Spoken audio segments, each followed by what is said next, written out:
In today's video, going from 20% body fat down to your next goal and you're kind of stuck, I'm gonna explain exactly how you make the adjustment in your calories and your cardio and signs to look for to tell you that you're actually making progress.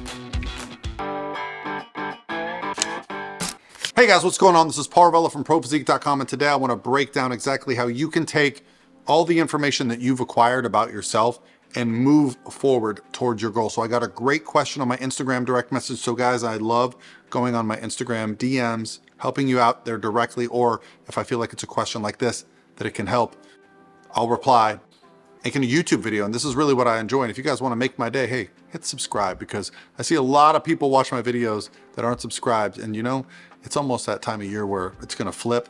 And I've got some goals this year for subscribers that I'm very close to. So let's talk about today's question. I'm a 42-year-old female, 5'2", 115 pounds, about 1,660 calories a day, 20 to 30 minutes of cardio, dropped calories, and dropped down to 113.5 after 2 weeks. However, a nice stall after that.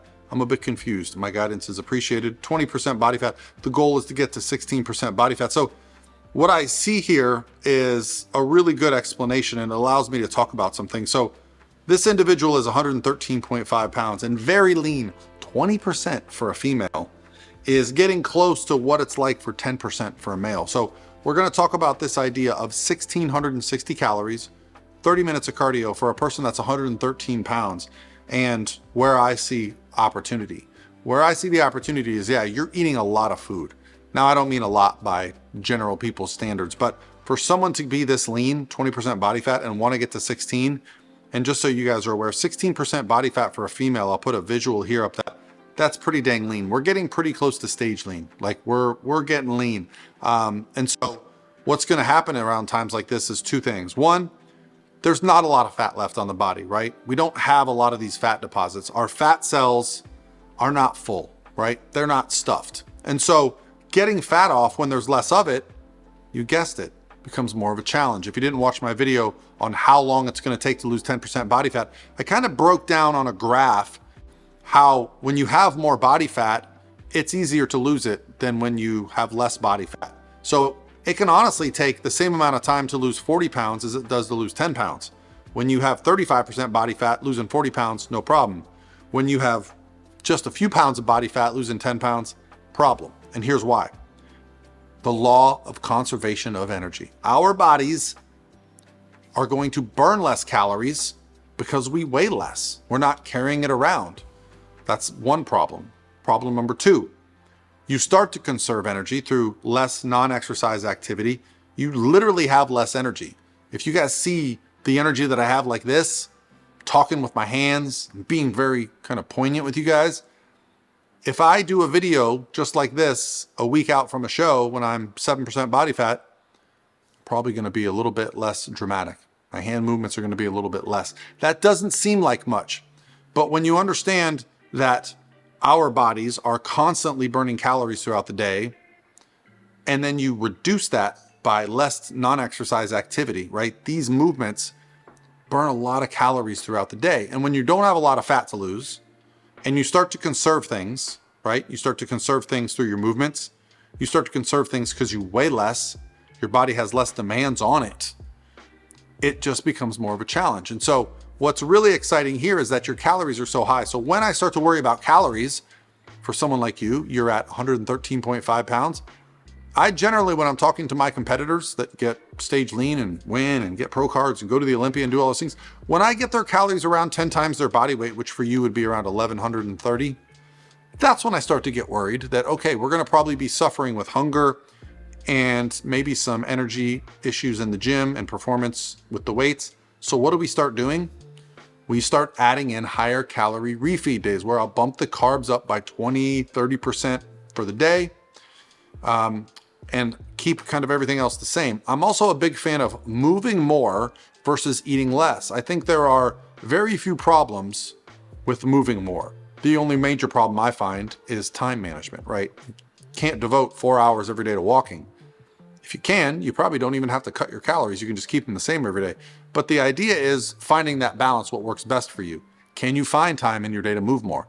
Can you put a treadmill in your house? And so instead of sitting there to watch football or your reality shows, you're walking while you're watching your shows. So you get double whammies, right?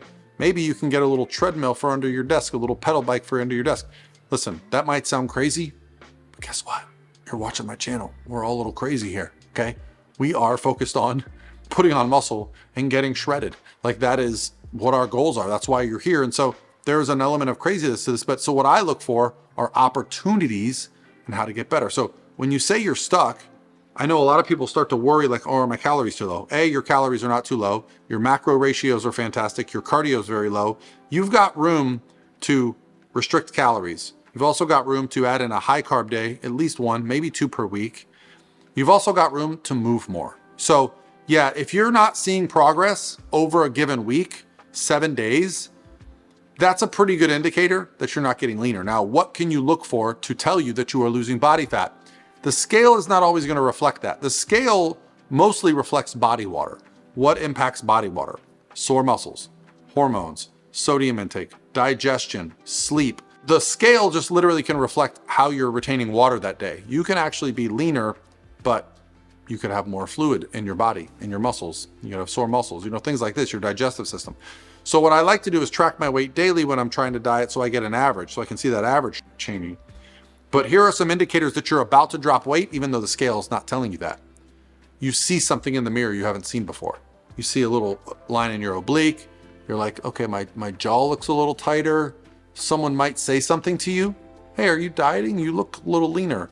You go to put on a very familiar pair of pants, and all of a sudden you're like, you got to cinch that belt in a little tighter. These kind of things, although they seem minor, what I've learned over my 15 years of dieting down and bulking up and dieting down is that those minor things are not minor at all. You're perceiving changes that are happening to your body in real time, and you're just not recognizing it because you got a little bit of self-doubt. So paying attention to how your clothes fit, how you look in the mirror, how people are responding to you is just as important as the scale, okay? You can also take some measurements. Another big thing that I've noticed is like, sometimes I'll notice a measurement change before a scale change, okay? With measurements though, you gotta be honest. You gotta do the same measurement in the same spot every week. But the idea here is that we're looking at multiple data points, and if we're not seeing changes after 7 days, for typical results, 7 days, what I'm looking for as I'm coaching my competitors, because we have a deadline.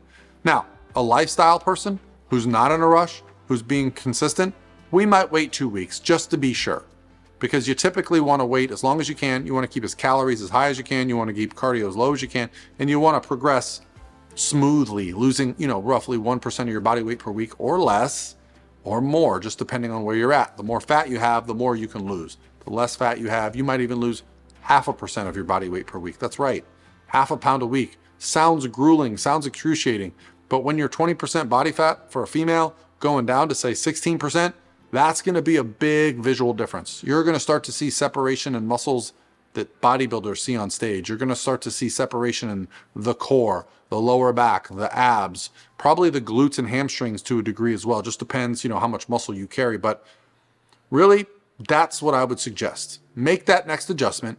Pay attention. You guys are doing such a good job. When I used to do these videos years ago, I used to have to say like, hey, you need to track macros. Hey, you need to track your steps. Everyone seems to be doing that now. And I did create a free calculator at prophysiquemacros.com where you can go plug in some numbers. And a lot of you told me that you benefited from that. So if you haven't tried that, you can check it out. No obligations there. The idea is give you guys the information so you can help yourselves. And anytime you want to set up a free consultation, go to prophysique.com, sign up, and we'll set up a consultation at no cost to help you reach your goals. But the idea is I want to give you guys this information so that you can do it yourselves. And if you want to win $25,000, be a part of our Transformation Challenge. Starts in early February, 90 days, private group, 50 meal plans, 50 training plans, probably more by the time we do that. We create them for you guys. It's $50, but it's an amazing community. And this year I have some big goals for it. So I'd like to get you guys involved. You'll be hearing all about it very soon because our last one just ended, and wait till you see these transformations. All right, guys, I'm going to talk to you tomorrow.